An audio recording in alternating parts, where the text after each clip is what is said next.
네, 잘 지내고 계시지요? 우리는 지난 시간에 마태복음 1장 1절로 17절에 있는 예수님의 족보를 함께 살펴보았더랬습니다. 죄송합니다. 그리고 오늘은 이제 그 뒤를 이어서 마태복음 1장 18절로 25절까지의 말씀을 나누어 보려고 합니다. 자, 아마 제목을 보시고 먼저 성경 본문을 읽으신 분도 계실 것이고 또는 바로 영상을 시청하시는 분도 계실 것 같은데 먼저 읽으신 분은 다행입니다만은 먼저 읽지 않았다면 자, 지금 잠깐 영상을 멈추시고 마태복음 1장 18절로 25절까지의 말씀을 읽으셔야 합니다. 네, 잠깐 여기서 편집. 네. 자, 이제 들어가지요. 말씀드렸습니다만은 마태복음의 저자는 믿음의 조상이라고 불리우는 아브라함부터 시작해서 예수님에 이르기까지의 구원 역사의 과정을 담담하게 보여주고 있습니다. 그리고 이제 오늘 본문에서는 그렇게 좀 아브라함부터 예수님까지 이 거시적인 역사 관점을 좁혀서 예수님 탄생의 과정을 그려나가기를 시작합니다. 즉 족보에서는 큰 관점에서 보았고 이제 오늘 본문부터 차근차근 조금씩 쪼개어서 예수님의 모습을 살펴보게 되겠지요. 특히나 오늘 본문에서 저자는 요셉의 친아들이 아닌 예수님이 어떻게 요셉을 통해서 다윗의 자손이라고 불리게 되었는지를 설명해 줍니다. 언젠가 제가 설교 시간에 말씀을 드렸던 것 같긴 합니다만은 이 예수님의 탄생 이야기는 누가복음에서는 마리아를 중심으로 그려지고 있다면 이 마태복음에서는 요셉에게 초점이 맞추어지고 있습니다.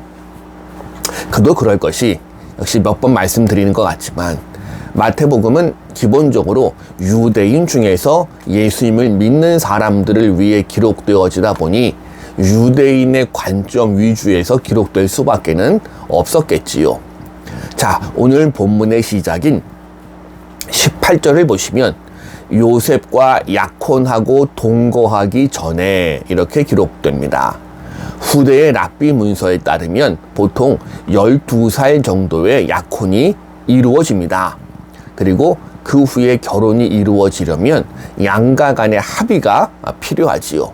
이 합의가 성립된 후에는 오늘날 우리 시각으로 보면 이해가 안 가겠지만 이 여자에 대한 결혼한 신부에 대한 권한이 아버지로부터 남편 된 사람에게 옮겨지고요.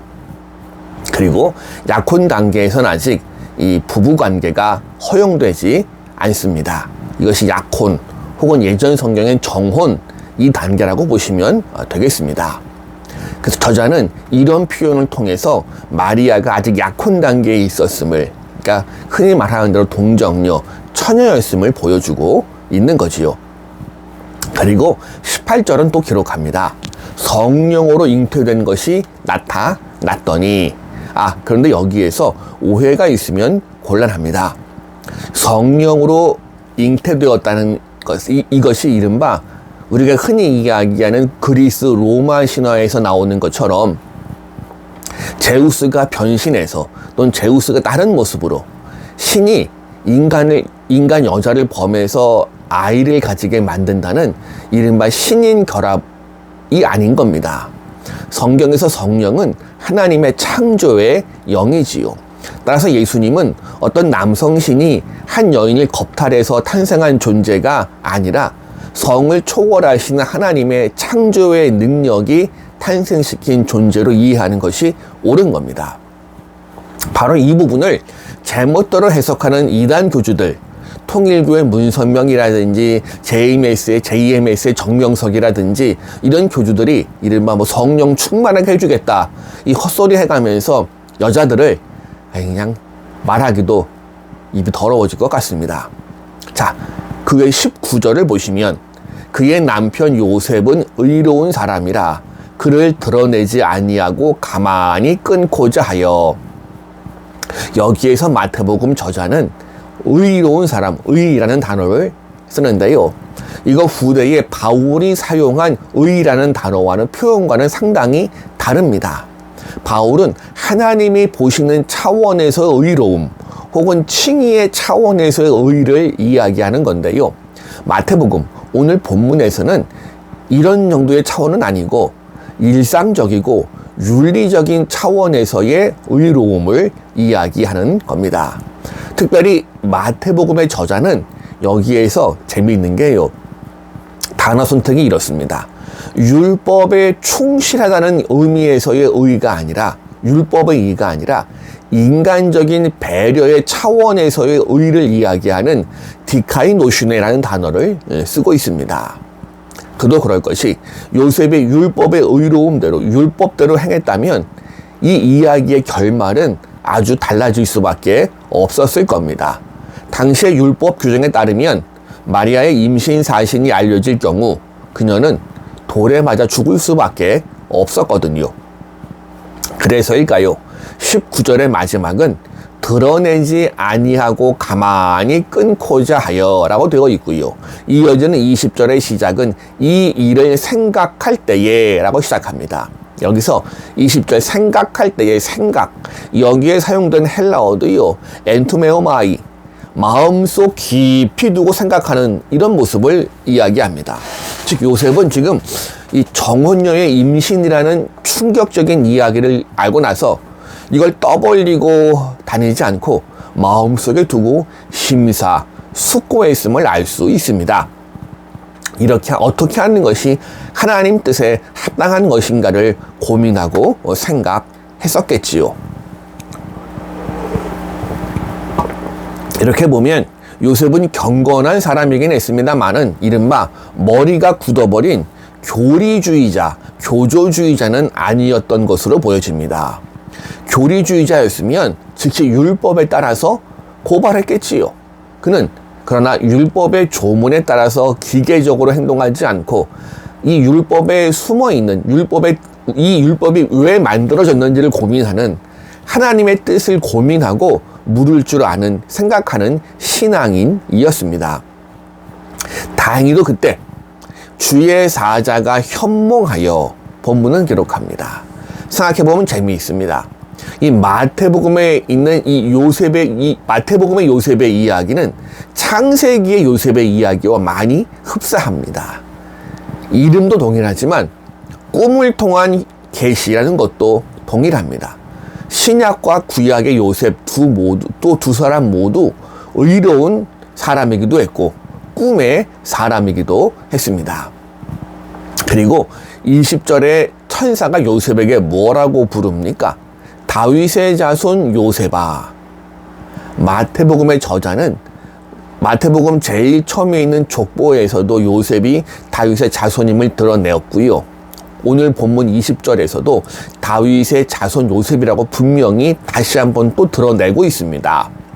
즉 마태복음의 저자는 이 표현을 통해서 예수님이 요셉의 친아들은 아니지만 그럼에도 불구하고 다윗의 자손이라고 불리우게 된 과정을 이 마태복음을 읽고 있는 사람들에게 알려주고 있는 겁니다.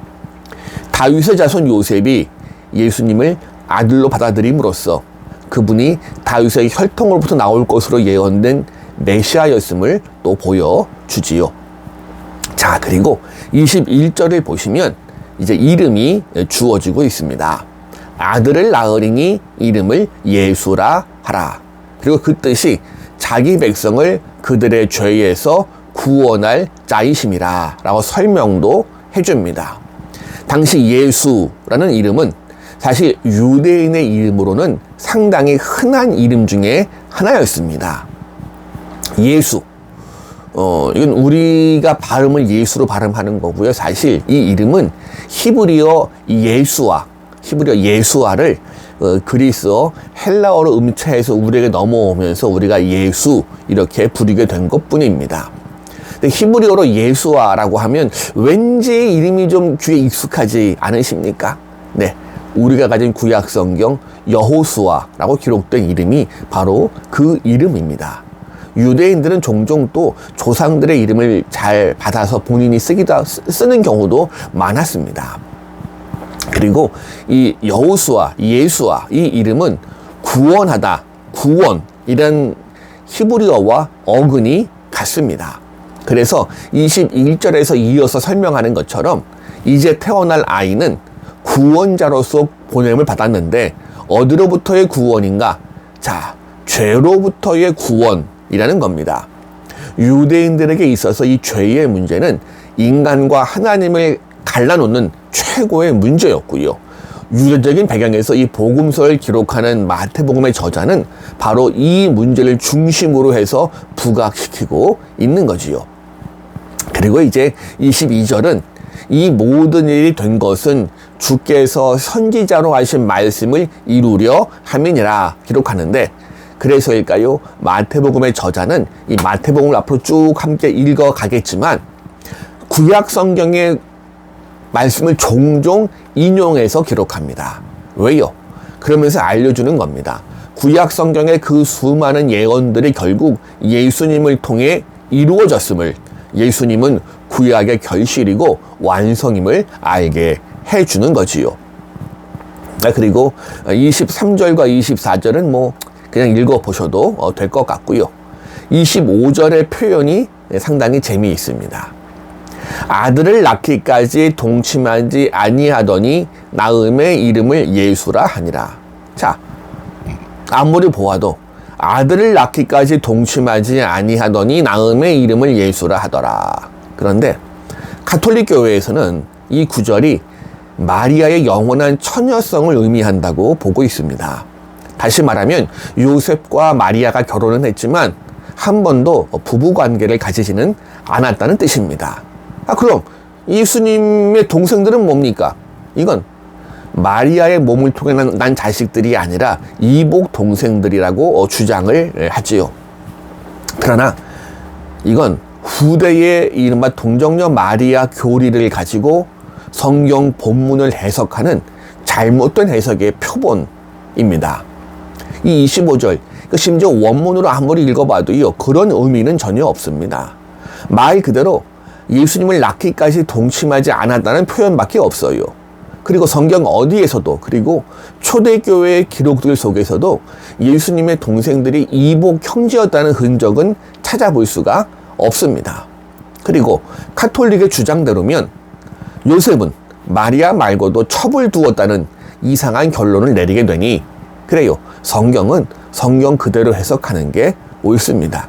후대의 교리를 가지고 성경을 해석하면 아전인수적인 해석이 나올 수밖에는 없어요. 그래서 25절은 말 그대로 요셉이 마리아의 몸에 특별한 일이 일어났음을 인정하고 그 일이 끝날 때까지 그 신성을 해치고 싶지 않았던 것으로 보는 게 옳습니다. 그리고 그것이 그의 의로운 성품을 드러내었다. 이렇게 해석하는 게 올바른 해석이겠지요.